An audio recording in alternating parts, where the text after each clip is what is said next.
Bismillahirrahmanirrahim. Alhamdulillah. Wassalatu wassalamu ala Rasulillah wa ala alihi washabihi wa mawala. Wal haula wala quwwata illa billahil azim.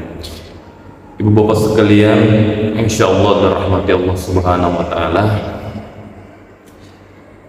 Alhamdulillah, tiap hari kita membuka mushaf, kita membaca Al-Qur'an. Namun selain kita rajin daripada membaca Al-Quran itu, kita juga harus paham dalam kaidah dasar menafsirkan Al-Quran. Nah, jangan sampai kita ambil ayat dalam Al-Quran kemudian kita tafsirkan sesuai dengan kemauan kita sendiri. Hati-hati. Kadang kalau kita menafsirkan ayat Al-Quran tanpa ilmu, itu bukan saja tidak sesuai dengan tafsirnya, tapi lebih bahaya lagi kalau bisa berlawanan dengan tafsir ayat Al-Quran tersebut. Jadi hati-hati. Nah, olehnya itu hari ini kita bahas sedikit bagaimana kaidah atau cara manhaj dalam penafsiran Al-Quran. Nah, pertama ibu bapak sekalian, dalam menafsirkan Al-Quran itu caranya Quran bil Quran. Kita tafsirkan Al-Quran dengan ayat Al-Quran dengan ayat yang lain yang ada dalam Al-Quran itu. Karena ada ayat dalam Al-Quran itu tidak bisa berdiri sendiri. Untuk mengetahui makna ayat tersebut kita butuh ayat yang lain, apakah itu ayat sebelumnya ataupun ayat sesudahnya. Nah, olehnya itu bahaya kalau orang asal mengambil ayat, memotong ayat lalu ditafsirkan sesuai dengan kemauannya. Itu bahayanya. Nah, olehnya itu dalam penafsiran Al-Quran ini ada rumus yang biasa digunakan ulama kita, yaitu 2S 1L, siyak sibak dengan liak. Nah, apa itu siyak? Siyak itu konteks ayat yang kita menafsirkan. Nah, kemudian sibak itu hubungan ayat yang kita mau tafsirkan pada ayat sebelumnya.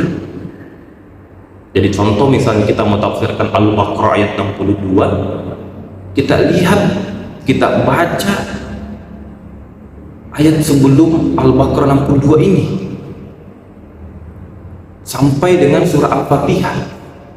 Nah, itu kita lihat ayat-ayat sebelumnya. Kemudian kita bisa lihat juga ayat setelahnya. Jadi Al-Baqarah 62 kita mau tafsirkan, kita lihat ayat 63-nya, 64-nya, seterusnya sampai Al-Imran, sampai An-Nas. Nah, karena ada tafsiran Al-Quran begitu, kita lihat sebelum dan sesudahnya. Nah, sebelumnya itulah yang disebut dengan sibak, dan setelahnya itulah disebut dengan liyak. Nah, contoh misalnya ketika disebut Al-Qari'ah.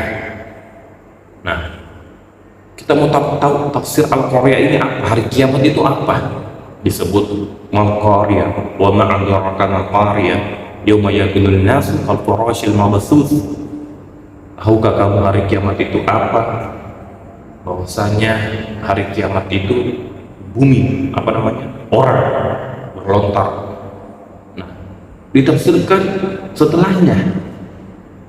Kemudian contoh lain ayat fawailul lil musallin. Nah, ini kalau dipotong saja sebegini, fawailul lil musallin, bahaya maknanya. Celakalah orang yang sholat. Kemudian ayat selanjutnya menafsirkan allazina hum an sholatihim sahun, orang yang lalai dalam sholatnya. Jadi orang yang celaka dalam sholat ialah orang yang lalai. Nah, jadi ibu bapak sekalian, penafsiran Quran bi Quran artinya ada ayat dalam Al-Quran tidak berdiri sendiri, tapi untuk mengetahui maknanya kita perlu membaca ayat sebelumnya ataupun ayat setelahnya. Dan Masya Allah, Al-Quran ini 6.000 ayat, 114 surah, 30 juz. Bahkan bukan hanya ayatnya, satu huruf saja dalam Al-Quran itu merupakan mujizat dari Allah Subhanahu wa Ta'ala. Ini Masya Allah. Kemudian yang kedua, setelah kita ikuti kaidah tafsir Quran di Quran, kita juga perlu tafsir Quran dengan hadis. Kita mencari makna tafsir Al-Quran, kita cari melalui hadis. Nah, Al-Quran ini Allah turunkan itu kepada baginda Rasulullah Muhammad SAW, disampaikan kepada manusia. Nah, jadi Nabi ditunjuk, diutus oleh Allah untuk membacakan Al-Quran, menyampaikan Al-Quran kepada kita semua, manusia biasa. Jadi yang paling paham akan Al-Quran itu adalah Nabi kita Muhammad SAW. Jadi Nabilah yang mengartikan, menjelaskan Al-Quran, yang memberikan contoh sikap beliau.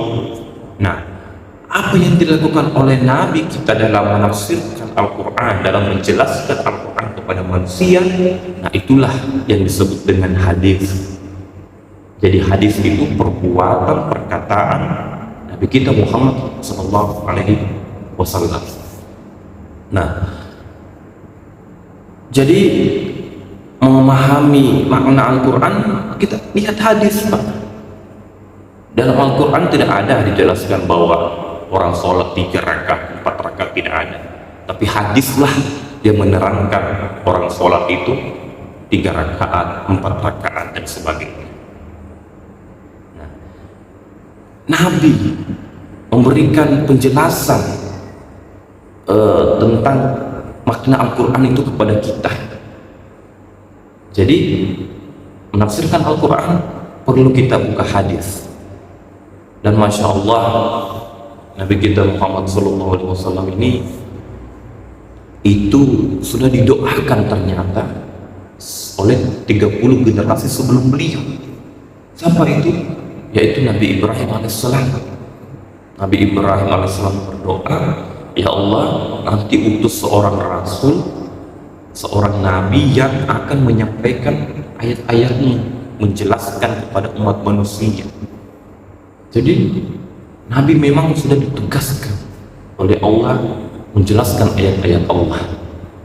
Itulah kita membaca hadis untuk bisa kita pahami juga tafsir Al-Quran. Kemudian yang ketiga, setelah kita buka Quran, kita buka hadis, maka kaidah selanjutnya kita lihat referensi ulama. Nah, ulama inilah penyambung antara kita dengan Nabi Sallallahu Alaihi Wasallam. Kita kan, ibu bapak sekalian, tidak hidup sesama dengan Nabi. Siapa yang hidup dengan sesama dengan Nabi? Yaitu sahabat. Ketika sahabat meninggal, ketika Nabi meninggal, itu ilmu ke sahabat. Ketika sahabat meninggal, ilmunya pergi ke tabi'in. Ketika tabi'in meninggal, ilmunya pergi ke tabi'in. Tabi'in meninggal, ilmunya pergi ke ulama kita, ulama klasik, sampai sekarang masuk pada ulama kontemporer. Jadi Al-Quran, hadis, tidak lain itu dihubungkan melalui ulama kita. Al-ulama warasatul anbiya. Ulama itu adalah pewaris Nabi. Jadi kalau mau menafsirkan Al-Quran, lihat juga referensi daripada ulama-ulama kita. Nah, pertanyaannya, siapa sih yang dimaksud dengan ulama itu? Dalam Al-Quran yang dimaksud dengan ulama itu adalah mereka bukan hanya yang cerdas, paham tentang agama Allah, tapi dia yang paling takut kepada Allah Subhanahu wa Ta'ala. Paling takut, Pak. Karena kalau orang cerdas itu banyak. Jadi bukan hanya cerdas, tapi dia yang takut kepada Allah Subhanahu wa Ta'ala. Matanya, mulut, lisannya, perbuatannya itu selalu berada pada jalan-jalan yang diridhoi oleh Allah Subhanahu wa Ta'ala. Jadi kalau ulama itu, Pak, tidak bisa asal melihat, tidak bisa asal melihat. Karena apa tugas mata, Pak? Melihat, bukan melihat, tapi melihat yang baik-baik. Kalau melihat, binatang pun juga melihat. Mulut ulama tidak bisa asal bicara, Pak, tapi perkataannya penuh dengan ilmu, begitupun perbuatannya. Nah, inilah ulama, orang yang cerdas, paham akan agama, dan yang paling takut kepada Allah Subhanahu wa Ta'ala. Nah, ibu bapak sekalian, insya Allah dirahmati Allah Subhanahu wa Ta'ala. Jadi cara atau manhaj dalam penafsiran Al-Quran itu dasarnya bisa kita tafsirkan melalui Quran bil Quran, atau kita tafsirkan ayat dengan menghubungkan ayat yang lain. Kemudian dalam penafsiran Al-Quran kita bisa melihat hadis, dan yang ketiga kita lihat referensi ulama-ulama kita. Jadi agar kita tidak asal menafsirkan, Pak. Jangan sampai kita potong ayat, ambil ayat lalu kita tafsirkan tanpa ilmu, tanpa kaidah. Hati-hati. Nah, semoga ini bisa bermanfaat. Wallahu a'lam bishawab. Assalamualaikum warahmatullahi wabarakatuh.